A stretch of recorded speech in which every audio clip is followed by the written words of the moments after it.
There is a ledger in the National Archives, columns of figures hand-inked dated 1911, recording every dollar the federal government collected that year. No line reads wages. No column exists for what Americans earned at work, because the government had no claim on it. For 124 years, from the first Congress to 1912, the United States funded itself without touching a single paycheck. It was solvent. It fought wars. It built the country. And then 1913 arrived. I wasn't looking for a tax argument. I was tracing something else entirely. But the old ledger had other plans. Before we dive in, let me know where you're watching from in the comments, and subscribe for more videos like this. The federal government of the United States first collected revenue in 1789. The mechanism was simple, direct, and entirely external to the American worker, a tariff on imported goods. Congress passed the Tariff Act of 1789 within weeks of convening. It taxed foreign, cloth, glass, and gunpowder at the border, not the wages of the man who bought them, and not the income of the merchant who sold them. The logic was not accidental. Taxation fell on commerce crossing into the country, not on the labour happening inside it. That principle held for generations. Through the early decades of the Republic, the government expanded its revenue base carefully. Excise taxes on distilled spirits, first imposed in 1791, controversial enough to produce the Whiskey Rebellion of 1794, extended federal collection to domestic production. But the target remained a transaction, a manufactured good, a quantity of something moving through commerce. It was never the paycheck itself. Federal land sales provided a third channel. The transfer of Western territory generated sustained revenue through the 1800s as the country acquired and distributed land at scale. Between tariffs, excise taxes, and land receipts, the government operated. Sometimes it did considerably more than operate. In 1835, the United States retired its entire national debt. Every dollar owed, extinguished. The surplus continued into 1836. This happened under a system that had never touched a single American's earned income. I was not originally looking at any of this. I'd been following a different set of records. Architectural proportions in federal buildings constructed between 1850 and 1880, trying to understand a pattern in their dimensions that didn't match the official construction accounts. But the deeper I went into those federal archives, the more a different question kept surfacing. The government that built those buildings had funded everything through mechanisms most Americans today could not describe if asked, and then it stopped. So I followed the money backward first to understand what the country had actually replaced. The Civil War introduced the first federal income tax. The Revenue Act of 1861 imposed a 3% tax on annual incomes above $800, roughly $26,000 in current terms, to fund the Union war effort. It was presented as temporary, tied explicitly to the emergency. A second act in 1862 expanded the brackets and introduced graduated rates. The tax produced real revenue during the war years. Then, in 1872, Congress allowed it to expire. The income tax ended. The country returned to tariffs, excise taxes, and land receipts, and it operated on that basis for another 23 years without structural disruption. The question of whether Congress could revive it came to a point in 1894. Facing an economic depression and pressure from reformers who argued that tariffs burdened ordinary consumers while protecting industrial wealth, Congress passed the Wilson-Gorman Tariff Act, which included a 2% income tax on earnings above $4,000. The following year, the Supreme Court ruled in Pollock v. Farmers Loan and Trust Company that a direct tax on income was unconstitutional unless apportioned among the states by population, a requirement that made any uniform income tax effectively impossible to implement. The court had not merely invalidated a rate, it had placed a constitutional barrier between the federal government and the wage. Charles Pollock was a Massachusetts stockholder who brought the case specifically to challenge the tax on dividends and rents. He won. The barrier his case erected stood for 18 years. During those 18 years, the United States fought the Spanish-American War, acquired Puerto Rico, Guam, and the Philippines, constructed the Panama Canal, and processed tens of millions of arriving immigrants through its ports. The federal government funded all of it through tariffs, excise collections, and residual land receipts. The congressional record from those years, available in any federal depository library, shows a government that strained under the weight of an expanding role. but a government that managed. Reformers argued continuously for change. The question was always what kind and under whose terms.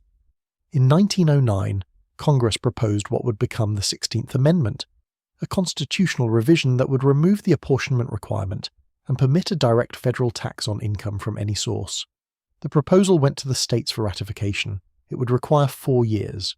During those 4 years, the old mechanisms continued operating. The customs houses were still collecting, the excise schedules were still running, the tariff walls were still standing. No fiscal emergency threatened the Republic in 1912. No structural failure demanded immediate remedy.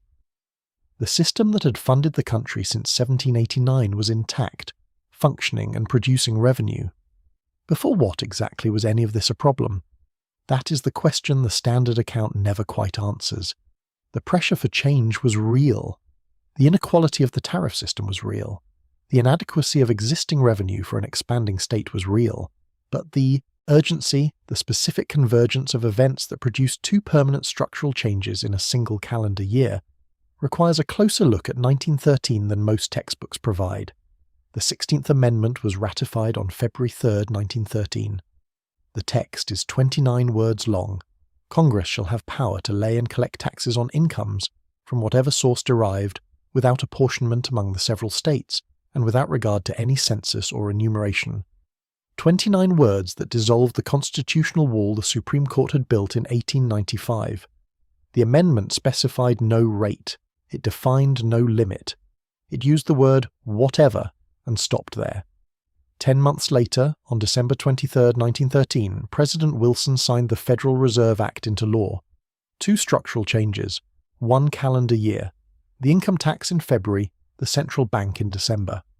Each is taught separately in American history classrooms, as though they arrive from unrelated reform movements that happen to share a calendar. The progressive era, the trust-busting impulse, the demand for financial stability after the panic of 1907. These explanations are offered, and they are not wrong exactly. The pressures were real, but they do not account for the timing. Here is what the timing requires explaining. A central bank with authority to purchase government debt allows a government to spend beyond what it currently collects. That is its structural function. But the obligations created by borrowing at scale, the interest, the repayment, the sustained servicing of accumulated debt, require a revenue stream that does not fluctuate. Tariffs move with trade volumes, excise taxes are bounded by consumption. Land sales end when the land is sold. Income, by contrast, is generated continuously by every working person in the country, every single year, regardless of trade conditions or commodity prices. The income tax and the Federal Reserve are not merely contemporaneous, they are load-bearing for each other. One enables borrowing without a fixed ceiling, the other ensures the revenue to service whatever is borrowed. This relationship was not invisible to the men who designed the system. Senator Nelson Aldrich of Rhode Island had chaired the National Monetary Commission since 1908, following the Panic of 1907. He had spent 2 years travelling Europe, studying central banking structures in England, France, and Germany. His conclusions, delivered in the Aldrich Plan of 1911, formed the architectural basis of what became the Federal Reserve Act. The plan was drafted in November 1910 at a private gathering on Jekyll Island, Georgia, a meeting that included Aldrich, Assistant Treasury Secretary A. Piet Andrew, and senior representatives of the largest New York banking houses, among them Paul Warburg of Kuhn, Loeb and Company, and Frank Vanderlip of National City Bank. The Jekyll Island meeting is documented.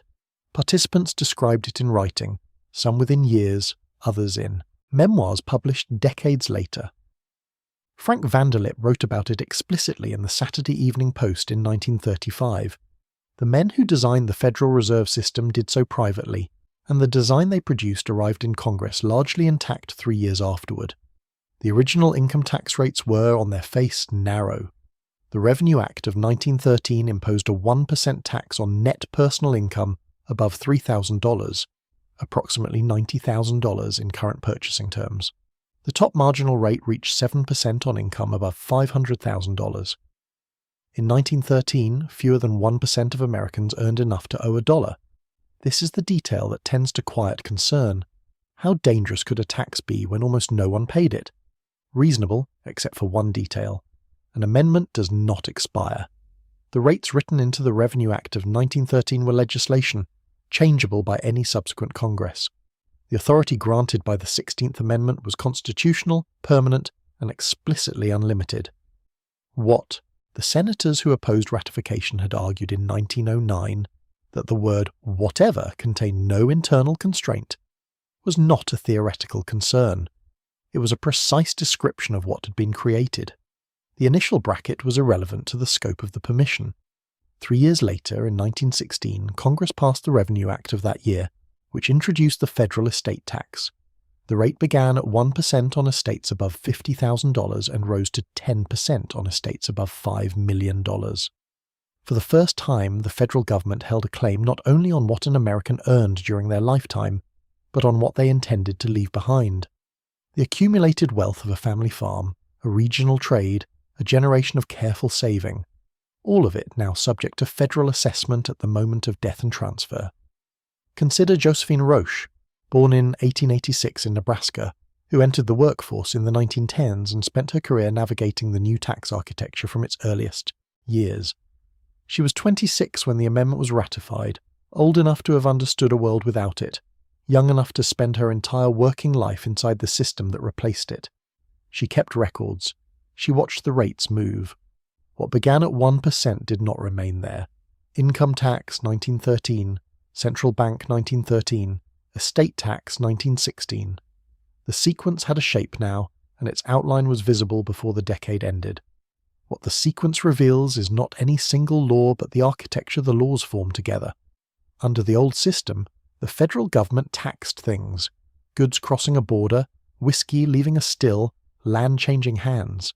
The taxable unit was always external to the person, always a transaction, always a commodity, always something that moved through commerce rather than something a human body produced by showing up and working. After 1913, the taxable unit became the person. Not the goods they made, not the property they transferred, the labour itself, the hours, themselves, the wage itself. The government's claim moved inward, from the customs house to the paycheck. That is what viewers mean when they describe 1913 as a replacement rather than a reform.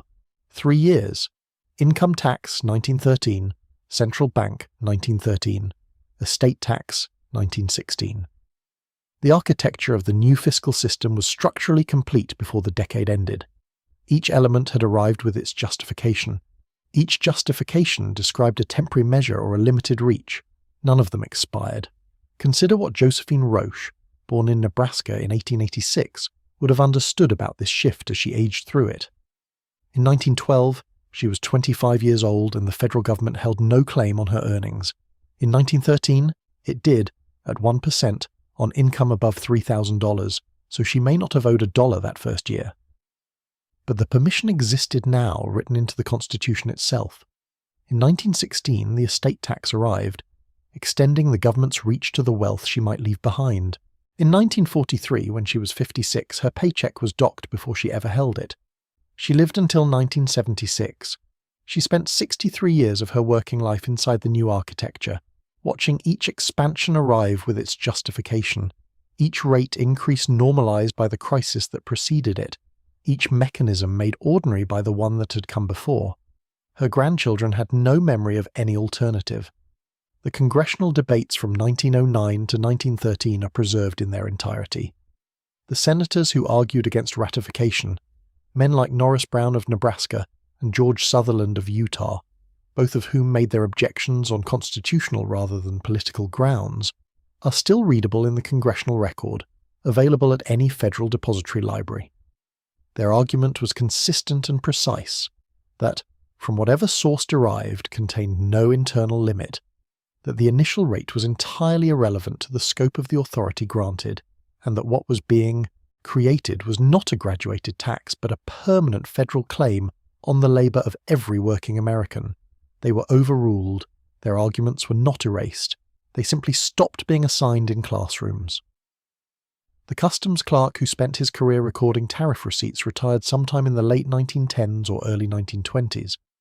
Perhaps he tried to explain to his children what the old system had looked like, how a government could fund itself without ever touching a wage, how the ledger had never needed a line for earned income, how the design had been deliberate from the beginning. Perhaps they listened politely. The withholding system arrived in 1943, and the generation that grew up after it had no reference point from which to find the old arrangement even imaginable. A paycheck that arrived whole, before any federal deduction, was not something they had experienced. It was not a memory they carried. That is the last distance. Not documents burned, not records authorized for, destruction, but lived experience simply not transmitted across the generational line. The Americans who remembered earning their full wage are gone. Their grandchildren grew up inside the new architecture without knowing that another one had existed, had functioned, had paid off a national debt in 1835, and had been replaced not by necessity but by choice in a single legislative year. The archive still holds what was argued and what was lost. The Congressional record holds the dissents. The National Archives holds the tariff schedules and the customs ledgers. The 1911 ledger, with its columns of receipts and its absence of any wage line, sits in its folder, available on request, recording a world that operated on entirely different terms. 1895. Court blocks it. 1909. Amendment proposed. 1913. Ratified. Federal Reserve created. 1916. Estate tax. 1943. Withholding. Each step is in the public record. Each arrived with a justification. Each justification described something temporary, something limited, something bounded by the urgency that produced it. The authority each step created was not temporary and not bounded, and the ledger, hand-inked, dated 1911, with no column for wages and no line for labour, does not explain who made that choice, or whose interests the new architecture served most durably across the following century. It only records what was collected, and from what. The rest is in the debates and the dissents, in the objections of the men who were overruled and whose arguments went unrefuted, still there, still readable, still waiting for someone willing to look at what was argued before the argument was settled, instead of simply accepting what replaced it.